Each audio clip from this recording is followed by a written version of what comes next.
নেইমারের পায়ের জাদুতে মুগ্ধ পুরো বিশ্ব, কিন্তু মাঠের বাইরের বিতর্ক যেন তার ছায়ার মতো সঙ্গী। তবে এবার যা ঘটল তা শুধু বিতর্ক নয়, এক চূড়ান্ত অস্বস্তি।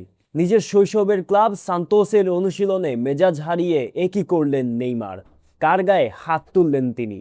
সান্তোসের ট্রেনিং সেন্টারে তখন অনুশীলন চলছিল, সেখানেই ঘটে সেই অনাকাঙ্ক্ষিত লজ্জার ঘটনা। নেইমারকে ড্রিবল করে কাটিয়ে যাচ্ছিলেন 18 বছর বয়সী এক তরুণ, নাম তার রবিনহো জুনিয়র। হ্যাঁ, নেইমারের এক সময়ের সতীর্থ রবিনহোর ছেলে। 18 বছরের তরুণের কাছে পরাস্ত হওয়াটা সহজভাবে নিতে পারেননি 34 বছর বয়সী নেইমার।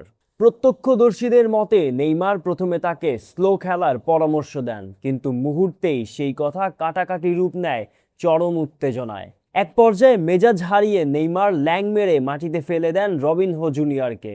এখানেই শেষ নয়, অভিযোগ উঠেছে এরপর তিনি তরুণ এই ফুটবলারকে একটি চড় অর্থাৎ থাপ্পড় মারেন। রবিনহো জুনিয়র নেইমারকে গডফাদার বলে মানেন, আর তার কাছ থেকে এমন আচরণে থমকে যায় মাঠের অনুশীলন। খবরটি দ্রুতই ক্লাব কর্তৃপক্ষের কানে পৌঁছায়, এমনকি আনুষ্ঠানিক অভিযোগও জানানো হয়।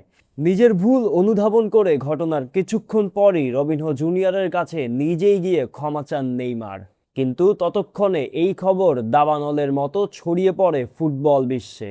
এই ঘটনাটি এমন এক সময়ে সামনে এলো যখন নেইমার জাতীয় দলে ফেরার জন্য আপ্রাণ লড়াই করছেন। একদিকে বয়স ও ইনজুরি, অন্যদিকে মাঠের বাইরের একের পর এক বিতর্ক।